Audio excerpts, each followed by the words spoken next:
Riverdale is an industrial city in the southern United States, where intense heat and humidity often weigh down the atmosphere in the long summers. The Redwater River snakes through its outskirts, effectively splitting the city into two stark halves: a prosperous northern district with wide roads and diverse demographics, and a more run-down southern part of town featuring old gray brick buildings that seem to have gone decades without repair. Nights in Riverdale can feel eerily quiet, punctuated only by the chirping of crickets from weed-strewn lots. Streetlights cast a dim, yellowish glow, making the environment look even more desolate. Yet beneath this somber surface, a sense of community can sometimes be found. Families, particularly those in the historically black neighborhoods, often gather on porches, telling stories of bygone days or sharing their hopes for a better future. Amid a row of tin-roofed shops near the border of downtown and the southern outskirts sits Carter's Garage. The old, peeling sign painted in blue and white letters is faded by time, but the name Carter still holds respect among the locals. This is where Darius Carter, a 40-something black man of stocky build and unwavering determination, built his livelihood. Darius typically wears a worn baseball cap, and his hands are rough and calloused from constant contact with grease and machinery. He once dreamed of becoming an automotive engineer, but had to settle for training on the job at a local mechanic's shop. Over the years, he saved enough to open Carter's Garage, which became his home away from home as well as a neighborhood fixture. Inside, the steady clang of metal tools and the faint smell of rubber fuse with the heavier scents of oil and grease. Regular customers stop by not just for repairs, but also for a few minutes of friendly banter about current events in Riverdale or the local high school football team. Darius's down-to-earth nature and strong moral code make Carter's Garage a safe place for anyone in need. With a modest yet steady income, Darius supports his wife and their only son, Malik Carter, a 7th grader at Middle Riverdale School. Malik, 13 years old, has warm brown skin, a lanky frame, short curls, and inquisitive dark eyes. His curiosity seems boundless, especially about how machines and engines work, a natural offshoot of time spent at his father's workshop. Darius's wife, Vanessa Carter, works as a receptionist at a small hospital on the far side of the Redwater River. She is gentle and practical, carefully budgeting to maintain the family's stability. Every afternoon after school, Malik waits at the garage. If business is slow, father and son retreat to a quiet corner to look over homework or tinker with spare parts. Sometimes Malik just watches Darius handle wrenches, absorbing everything in silent wonder. Little could they know that these ordinary moments would become precious memories, forged before a looming tragedy would forever alter their lives. Middle Riverdale is located on the outskirts of town, with rather outdated facilities. White-painted walls have yellowed with age, and the small classrooms are lined with worn desks. Summers are scorchingly hot, and the few air conditioners often fail to keep up, leaving sweaty students fanning themselves. Malik is a bright but rather reserved student. He isn't drawn to the sports or clubs that excite most of his classmates. He prefers diving into books about science, tech, or engineering. He stays after school sometimes, tinkering in the modest science lab or reading about mechanical principles in physics. While many kids are enamored with basketball or video games, Malik is content assembling small DIY projects, like putting together a miniature race car model from spare parts he picks up at the garage. Though quiet, he's not isolated. He has a few close friends: Ronald Jenkins, a white kid who's small but quick-witted, and Charlene Moore, a tall black girl who often defends Malik against bullies. The three bond over their shared interest in tinkering and brainstorming silly inventions. Riverdale is not free from racial tension, particularly in the city's southern sections. Malik senses mistrust from certain teachers and peers when he expresses ambitions of joining the science club. Once a teacher bluntly told him, "Maybe you should focus on basketball, Malik. Not many black students go for the tech stuff." Though hurt, Malik took it silently. Inside, he reminded himself of what Darius always said: "You can be whatever you want as long as you work hard and keep an honest heart." One spring afternoon, the weather still mild, Malik sat in the back of his father's old pickup truck after they picked up an engine block from a warehouse. Darius was hunched over the engine, tightening bolts as sweat trickled down his face. He looked at his son with a broad grin. "See, to fix an engine, you gotta listen to it and understand it, like how you should treat people around you," Darius said. Malik snickered. "You sound like a philosophy professor." Darius burst into laughter, tipping his frayed baseball cap. In the warm glow of late afternoon sunlight, he was Malik's hero, and all was right in the world, unaware that storm clouds were gathering on the horizon. Summers in Riverdale drag on with oppressive heat and stifling humidity. Minor street fights and unrest are not uncommon. The local police force steps up patrols to keep order, but distrust between officers and the black community smolders beneath the surface. A handful of officers are notorious for rough tactics, fueling urban legends about tampered evidence and trigger-happy behavior. Stories of unexplainable arrests form the background noise of the neighborhood, making people cautious, Darius included. On that fateful night, Darius had invited Malik out to Southern Bites, the local chicken joint famous for its fried chicken and mashed potatoes, a favorite of Malik's. After dinner, they rode home in Darius's old Ford F-150 with Malik beside him. The radio played classic R&B tunes that intermingled with the distant sound of city traffic. Malik still clutched a small leftover piece of chicken wrapped in paper, anticipating a snack for the next morning. "You take better care of that piece of chicken than you do your homework," Darius teased.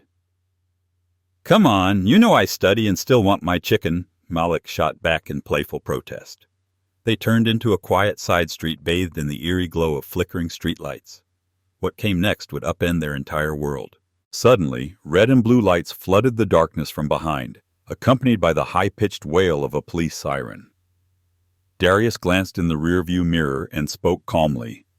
"Stay quiet, son. We'll be fine." He eased the truck to the curb, shut off the engine, and kept both hands on the wheel, exactly as he'd always taught Malik to do in such encounters. Malik's heart pounded, his breath shallow. Memories of cautionary tales about police mix-ups or misfires flitted through his mind. A disembodied voice crackled over a patrol car speaker. "Step out of the vehicle immediately, sir." Darius, frowning, responded politely. "Officer, did I violate something?" "Get out of the car, now," came the cold, clipped reply. Malik saw his father's jaw tighten. Something felt wrong. Danger hung in the humid air. Slowly, Darius opened his door and stepped out, hands visible. Out of the patrol car emerged a tall, hard-faced officer, Lieutenant Coleman, eyes bloodshot. Whether from exhaustion or hostility, Malik couldn't tell. Before Darius could offer any explanation, 2 more police vehicles pulled up, lights flashing. 3 or 4 additional officers hurried out, methodical and intent, as if well practiced in a routine. Windows lit up in the nearby houses. Curious neighbors peered outside but most quickly withdrew, wary of potential fallout from interfering in a police matter. "Get on the ground," one officer barked, voice edged with threat. "Look, I'm unarmed. My son and I were just finishing dinner." Darius tried to stay calm, but a chorus of barking police dogs in the 3rd vehicle drowned him out. They rushed him. 2 officers grabbed Darius's arms and twisted them behind his back, forcing him face first onto the pavement. Inside the truck, Malik watched with growing horror. He wanted to scream, "Don't hurt him, please!" but could only manage a strangled cry. Darius did not resist. He let them handcuff him, cheek scraping against the rough asphalt. Each moment stretched out in slow motion. Lieutenant Coleman cast a calculating look around, then signaled to a younger officer, Officer Browning. Something unspoken passed between them. Malik noticed Browning discreetly slip a small plastic bag of white powder from his own pocket and place it into Darius's coat as if he'd found it there. The act was quick, but Malik saw it clearly, his eyes going wide. "Oh, look what we have here," Coleman sneered. "Looks like we caught ourselves a drug dealer." "No, there's nothing—" Darius began to protest, scrambling to sit up. A single gunshot cut his words short. The deafening bang pierced the air, echoing across the street. Darius's body jerked violently before collapsing in a motionless heap on the pavement. The officers stepped back, staring down with practiced detachment at the chaos they'd orchestrated. Malik wrenched open the truck door, screaming for his father, but another officer threw him back, slamming him against the truck and shattering the side window. Shards of glass lacerated his arms. Overwhelmed by pain and shock, he locked eyes with Darius's motionless form. In an instant, the world Malik had known disintegrated into blood, gunsmoke, and betrayal. Police swiftly roped off the scene, calling an ambulance as a mere formality. Their official report read, "Suspected armed drug trafficker shot and killed while resisting arrest." Malik, numb with terror and sorrow, found himself ushered into the back of a squad car for questioning, powerless to act. Vanessa learned of the shooting well after midnight. She rushed to the police station in near hysterics, demanding to see her son and speak for her husband's innocence. Her cries, "My husband never dealt drugs, he never would," were met with dispassionate instructions to remain calm. They refused to let her see Malik for hours. A disheveled duty attorney advised her, "This case is complicated, Mrs. Carter. Their statements have many inconsistencies, but they're the police. You'll need solid evidence to fight this." Finally, the police released Malik, who had no criminal charges against him. He was still just a frightened child. Before letting him go, they warned him, "Don't you lie to investigators, kid." Malik stumbled out of the precinct into his mother's arms, sobbing uncontrollably. Just a few hours earlier, he had been laughing over a chicken dinner with his father. Now, he was alone with a gaping chasm no one could fill. He suffered nightmares of that moment, replaying the frantic confusion, the gunshot, the acrid mix of gunpowder and blood. He woke up nights in a cold sweat, hearing the echo of Darius's final cry. The father he revered had been stolen from him in the most brutal way imaginable. News outlets framed the incident around the official police narrative. Riverdale police shoot armed drug suspect. Most mainstream coverage echoed the department's statements. Public opinion split. Some smelled corruption and cover-up. Others trusted the police version of events. Vanessa demanded answers, only to be met by bureaucratic denial or reluctant attorneys warning her, "Don't stir up too much trouble." It seemed the family could not get justice from any authority. But Malik's helpless fury began crystallizing into resolve. His father deserved better than this. "They will pay," he vowed in silent tears. Days passed before the Carter family was allowed to retrieve Darius's body. The funeral took place in a small church on Riverdale's south side. It was a sweltering, overcast afternoon, the sky heavy with dark clouds, reflecting the gloom of the mourners. A plain wooden coffin adorned with white lilies occupied the center. Friends and neighbors came to pay respects. Some stood at a distance, too afraid of reprisal to approach. Sorrow hung like a suffocating fog. Occasional sobs broke the hush of whispered prayers. Malik knelt by the coffin, jaw clenched. He wasn't crying aloud anymore. His tears had run dry. Scenes of Darius teaching him how to fix a car, calling him "my boy," flickered in his mind like a slow reel of film. So many precious memories swept away by senseless violence. Reverend Johnson, a black pastor in his 60s with white hair and a resonant voice, spoke gently from the pulpit. Darius Carter was a father, husband, and friend to many. We mourn his passing not only in grief, but in the hope that justice prevails. He seemed weary, as if he had presided over too many services for victims of similar tragedies. Malik kept his head bowed. A crumpled paper in his hand read, "Dad, I miss you." But he knew prayers alone might not suffice to fix this broken system. He clenched his fists, thinking, "I must become stronger to fight back." Although the atmosphere was drenched in grief, attendance by various friends, neighbors, and activists offered Malik a brief flicker of solace. Ronald, Charlene, and a few others from school came to support him, tears brimming. Ms. Esther, head of a local nonprofit aiding black families, offered her condolences and resources. Despite the overwhelming sadness, Malik realized he wasn't entirely alone. Yet he also sensed that life would never revert to its earlier peace. His father's unfair killing, in a single moment, had carved a scar into his soul. That scar would spur him to fight for justice, though he had no clear idea how. Vanessa, now the sole breadwinner, faced an onslaught of bills and debts. Carter's garage had no one skilled enough to run it. A few friends tried but lacked the expertise, so Vanessa rented it out cheaply, hoping for a small monthly income. Meanwhile, her work at the hospital barely covered essentials. Malik returned to Middle Riverdale School, but he seemed a shadow of his former self. Quiet yet simmering with unspoken rage, he struggled academically. Nightmares continued, his sleep haunted by the memory of Darius being pinned to the ground and the lethal gunshot. Classmates' attempts at comfort felt futile. One afternoon, heading home, Malik was taunted by a student named Travis who jeered, "So your dad was a drug dealer who got shot? Good riddance." In the past, Malik might have walked away, not this time. Anger exploded and he punched Travis hard, knocking him to the floor. Pandemonium ensued as teachers rushed in. Malik was suspended. His mother was called in.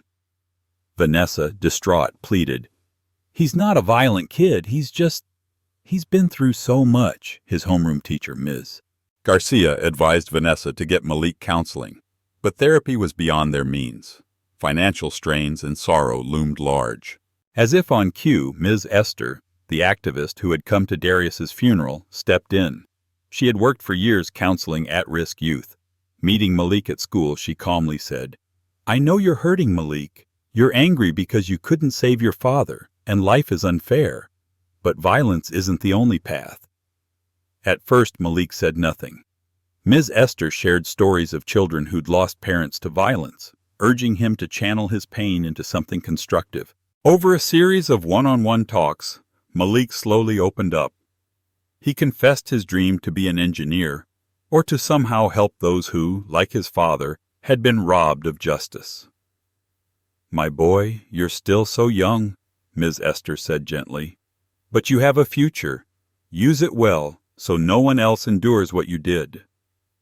That message lodged in his heart. Malik realized he needed to gain real power or a respected position if he was to ensure no more Darius Carters became victims. He didn't know precisely which road to take, but the seed was planted. By the time Malik was 15, Vanessa sold their old house to pay off debts and medical bills. They moved into a small rental near the hospital. Though cramped and in disrepair, it was cheaper and closer to Vanessa's job. Malik adapted, picking up part-time work at a corner store. He'd grown taller, with broader shoulders and a quiet intensity behind his eyes. When he remembered the night his father died, he worked out fiercely, running, doing push-ups, punching a makeshift heavy bag to alleviate the ever-present anger. Strolling near an abandoned warehouse one day, Malik stumbled upon an archery training session for a local scouting group. Fascinated, he asked to join. That's where he met Mr. Thompson, a grizzled former soldier who initially appeared aloof but had a compassionate streak. Noticing Malik's discipline and methodical approach, Mr. Thompson inquired, "You're unusually focused for a teenager? Practiced archery before?" "No," Malik replied. "I just can't afford mistakes." Left unspoken was the guilt of having been helpless to save his father. Yet Mr. Thompson sensed the boy's determination. Malik immersed himself in survival skills, marksmanship, and physical conditioning, enthralled by the notion of becoming strong enough to protect others. By 18, Malik graduated from high school with decent but not outstanding grades. He lacked college funds, and even if he had them, he felt drawn to serve, believing the Army might instill the discipline and authority needed to champion justice. Ms. Esther and Mr. Thompson encouraged him. Vanessa hesitated but understood her son's resolve. "I don't want you in danger, but if this is your path, do it wholeheartedly," she told him, tears in her eyes, memories of Darius flooding back. Soon after, Malik enlisted in the U.S. Army, determined to prove himself and, in some way, seek the power to prevent more tragedies.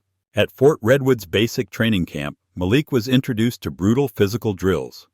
Daily 10-kilometer runs, climbing walls, crawling under barbed wire, and practicing reflex drills with live gunfire overhead.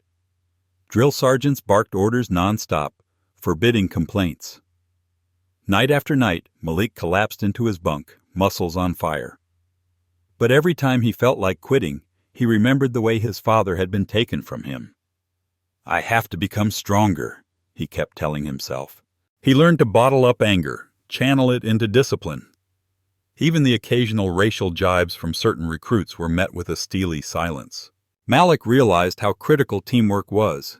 In his platoon, he befriended Derek Smith, a Latino recruit with a penchant for cracking jokes to break tension, and Ryan Miller, a pale, wiry young man adept at rifle marksmanship.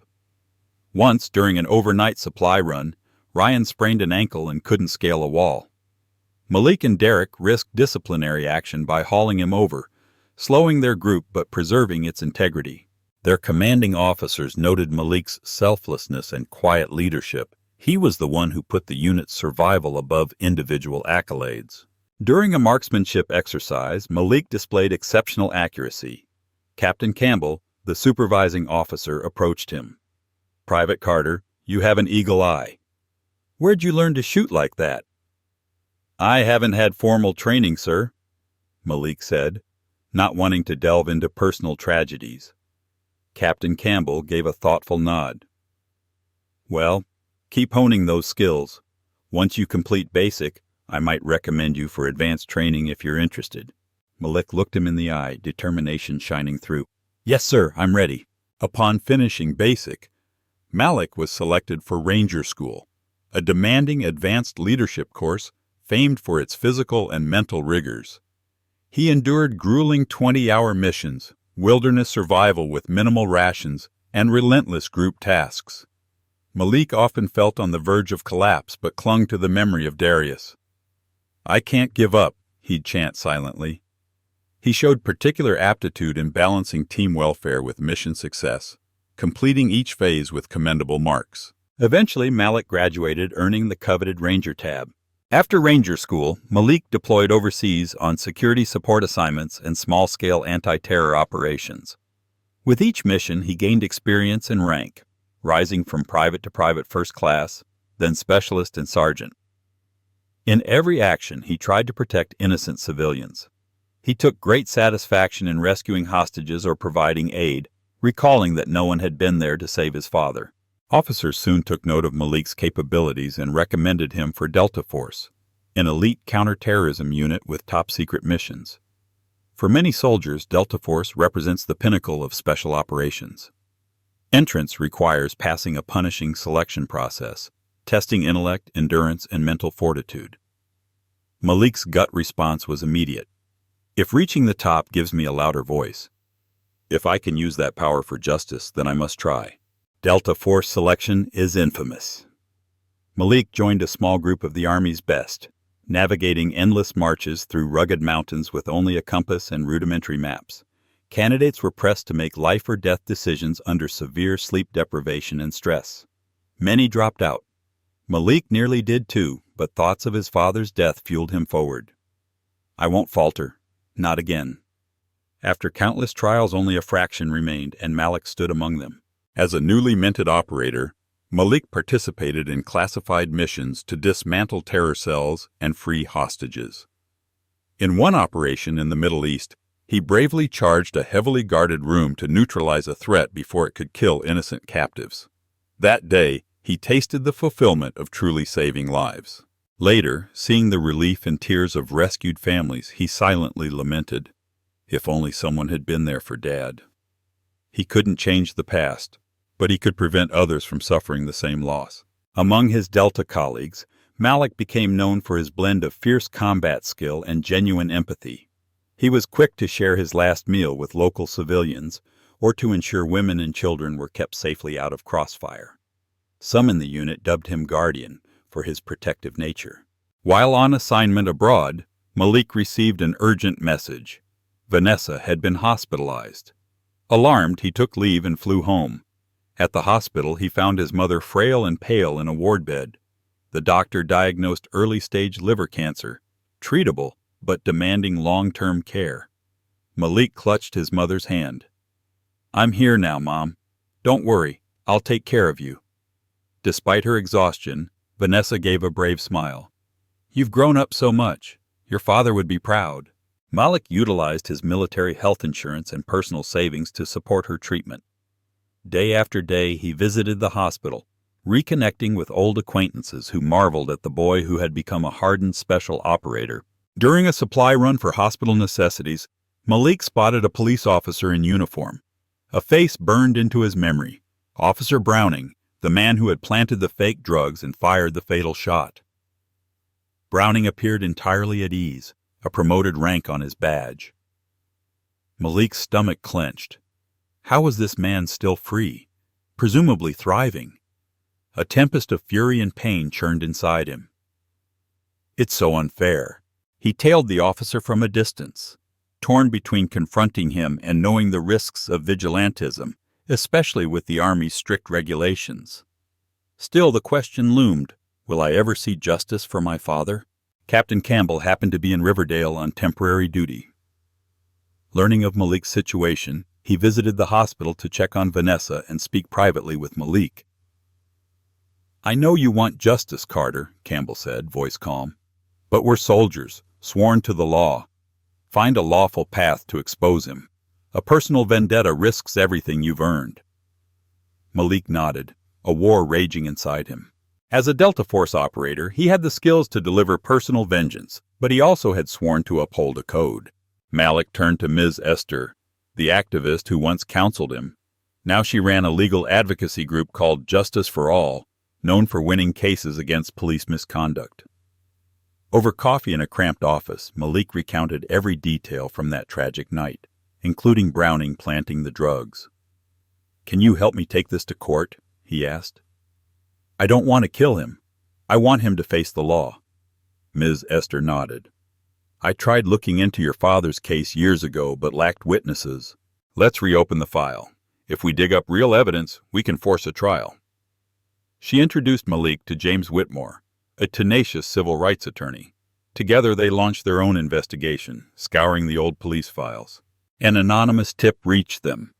"I'm a former Riverdale officer. I have information about the Carter shooting." After cautious back-and-forth messages, the whistleblower revealed himself as Robert Kimball, an ex-cop who had quit the force and been living with guilt ever since. Kimball admitted, "I overheard Lieutenant Coleman and Browning plotting to frame Darius Carter. Coleman told Browning to plant narcotics. I was too scared to come forward." James Whitmore asked, "Are you willing to testify?" Kimball's voice trembled. "Yes. If you guarantee my safety, I need to make this right." Ms. Esther's team pored over old forensic reports. They unearthed glaring inconsistencies. The ballistic trajectory and toxicology results did not match the armed suspect resisting storyline. Moreover, the initial fingerprint analysis on the drug bag indicated no prints from Darius, but the official report had been tampered with at higher levels of the department. Piece by piece, a picture of cold-blooded entrapment emerged. Finally, Whitmore filed a civil rights lawsuit in federal court to reopen the Carter case. News spread like wildfire through Riverdale, prompting both condemnation and fervent support. Malik, no longer a helpless teen, had the backing of legal experts and a sterling military record. The courtroom was packed, with reporters, local residents, and civil rights groups filling every seat. On the defense side sat Officer Browning, now Sergeant Browning, and Lieutenant Coleman, who had been promoted to captain in the police force. Their attorney wore a confident smirk. Browning stared at Malik with an air of condescension, as though unafraid of any consequence. Malik, seated beside James Whitmore, braced himself, hands trembling. Vanessa Carter, frail from her treatments, sat in the front row, determined to see her husband's name cleared. Surrounding them were Ms. Esther, Ronald, Charlene, and even Derek and Ryan from the Army, all there in support. Robert Kimball took the stand, voice trembling with remorse and fear. "I was a patrol officer back then. I heard Coleman say over the radio, 'Make sure we get him. Don't leave anything to chance.' They mentioned drugs. They planted the evidence." Ripples of shock swept the gallery. The defense tried to discredit Kimball, but he produced an old personal recorder containing partial audio of Coleman instructing Browning. Despite attempts to dismiss it as doctored, forensic analysis confirmed it was authentic. Whitmore's team also presented the unedited forensic files, exposing deliberate inconsistencies. It became irrefutably clear that Darius Carter had been unarmed and framed. When Malik took the witness stand, he described every agonizing detail of that night, voice quaking with suppressed emotion. He recounted the moment he saw the tiny bag planted, the look of terror on his father's face, and the fateful gunshot. He ended with, "I'm not here for revenge. I just want the truth recognized. My father deserved better. I joined the army to protect others, to ensure no one else loses family like I did, especially at the hands of those sworn to protect us." The courtroom was dead silent. Vanessa stifled sobs of both pain and relief. A few audience members wiped away tears. Even some younger police officers present bowed their heads in shame. After a tense deliberation, the judge pronounced Browning and Coleman guilty of evidence tampering, illegal use of force, and manslaughter. The case would advance to criminal court. Both men were taken into custody. The Riverdale Police Department faced both a civil rights judgment and an internal mandate to overhaul its oversight policies. Malik felt a crushing weight lift from his chest, a burden he had carried for over a decade. He embraced his mother, her tears of relief mingling with sorrow for all that was lost. "Your father," she whispered, "has finally been vindicated." No court ruling could bring Darius back, yet this sliver of justice brought closure to the Carter family. Vanessa continued her medical treatments, now less worried about expenses thanks to the legal settlement. Malik was granted extended leave from the Army to support his mother and handle affairs. Across Riverdale, the outcome sent a ripple of reckoning. For some, it renewed faith that wrongdoing by law enforcement could be confronted. To honor Darius's memory, Ms. Esther launched the Carter's Trust, a fund for offering free legal counsel to victims of police abuse. Vanessa and Malik pledged their involvement. Malik, by then a mid-level Delta Force NCO, considered how best to move forward. He visited his father's old garage, now leased to a local mechanic. The familiar smell of oil and the clang of metal wrenches made his chest tighten with nostalgia. Darius's presence lingered in every corner. Malik decided to remain in the Army. He had advanced to a point where he could lead a small Delta Force squad, continuing his efforts to safeguard the innocent, guided by his father's memory. On a warm evening, Malik went to Darius's grave, laying a wreath of white lilies and placing an old, tattered baseball cap, his father's favorite, beside the headstone. He whispered, "Dad, I did it. I got them to answer for what they did. Now I'll keep fighting for others who need a protector so no one else will be robbed of their life like you were." A gentle breeze seemed to carry a silent reply. "I'm proud of you, son." Malik's story spread beyond Riverdale. People heard how a boy, once crushed by unspeakable tragedy, rose to become a celebrated special operator who uncovered the truth behind his father's murder. Journalists asked for interviews, curious about his personal journey. In response, Malik simply said, "Never lose faith in yourself, in justice, or in the good still left in this world."